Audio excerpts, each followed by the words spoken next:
1st of December, baby. Advent Day.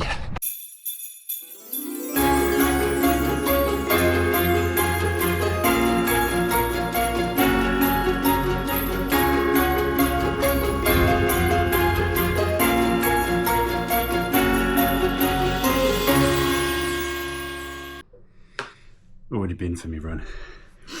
Forgot to film an intro.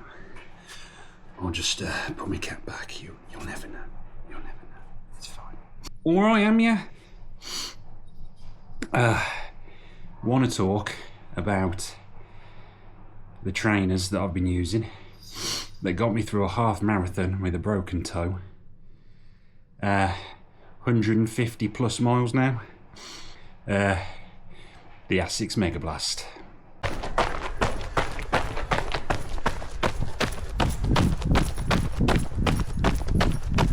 Keeping all the jargon aside, they're comfy, they're bouncy. I can do my long runs in them, I can do my fast runs in them, I can run a full half marathon with a broken toe with minimal pain. What else do you want from a running shoe? The grip. Road shoes get quite a lot of flack for their grip, especially if you're running trail running shoes with a Vibram grip, which is insane. But these, there'll be a clip around here. Absolute torrential rain, puddles everywhere. Running through them, getting soaked. Didn't slip once. Yeah, my trainers were soaked that day. As you can see from the footage, I am just barging through puddles. It was impossible not to run through puddles.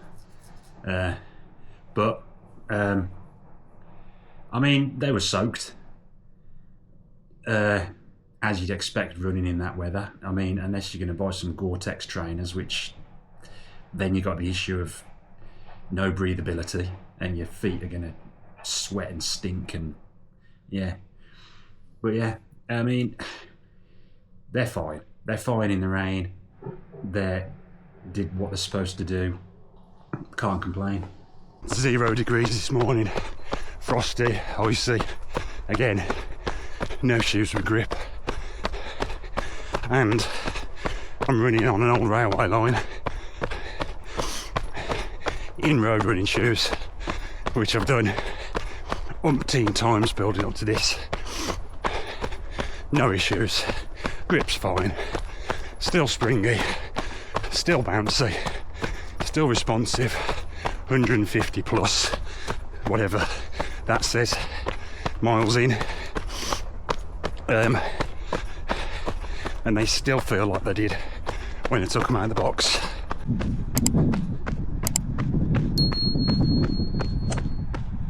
The upper on these trainers are super thin, to the point where you can see socks through them. And I know it all comes down to probably the socks, monkey socks. My feet aren't cold, no issues. Started the run, didn't feel the cold in my feet, mainly my hands. Probably should buy some gloves.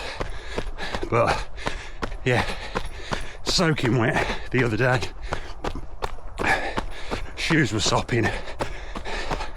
Can't say I felt them in a negative way. The uppers were draining it out fine. The springiness and the bounciness was still there, even soaked through. On boiling hot days, I'm sure these uppers will keep your feet cool. Got heard quite a few comments about me wearing these MegaBlasts during the half marathon. I think everybody expects you to be like an elite when you wear trainers like this, but I mean, I don't see it anywhere in the law that you have to be any kind of runner to buy any kind of shoes you want. Yeah, probably a bit pricey for someone that's majorly bang average, but if you can afford them and you want what I would say are the best running shoes that have ever been made. Go for it. Yeah, like he said. I don't understand.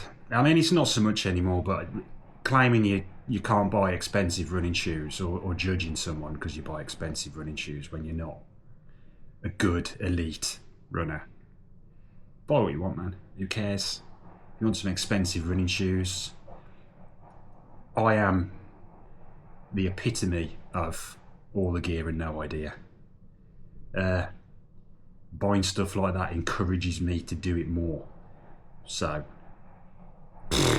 who cares, man? I can see a shadow of my cat somewhere.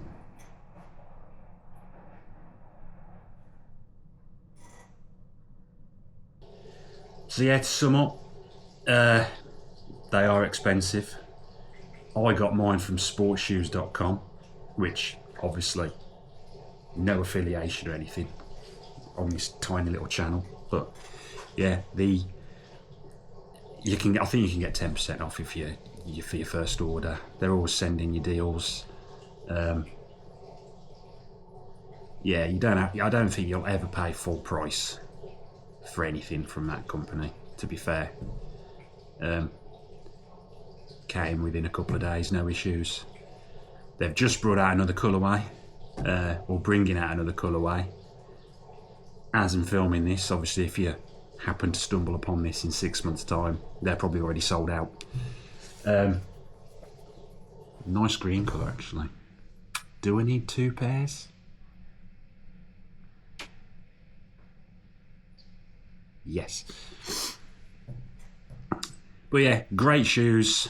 Well worth the actual price, if you ask me. I've not going to show my entire running shoe collection, but I do stick to ASICS mainly. I have some trail running shoes. I had some Sauconys, didn't like them. I've got some normal Tamiya 2.0s which I use for trails, which were fantastic. Then they're supposed to get better when the bedding. These didn't. They got worse. The grip's amazing on them. After running around in them in Wales,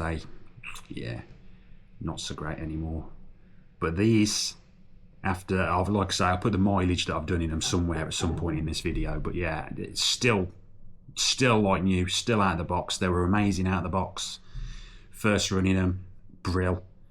Unlike the Superblast 2s, which I thought I was going to love them. First run, I didn't like them. I thought, well, they'll need to bed in. They didn't bed in for me. They're hard. They're just not comfortable. So I bit the bullet, bought these. No regrets. Best shoes I've ever had. Can't imagine a better shoe coming along, to be honest. I can't see how you, in my opinion, I cannot see how you can improve these shoes. So yeah, brill shoes, well worth the price. Comfortable, stable, bouncy, springy, airy. Not bad in the rain. Well worth it. Ta-ra a bit.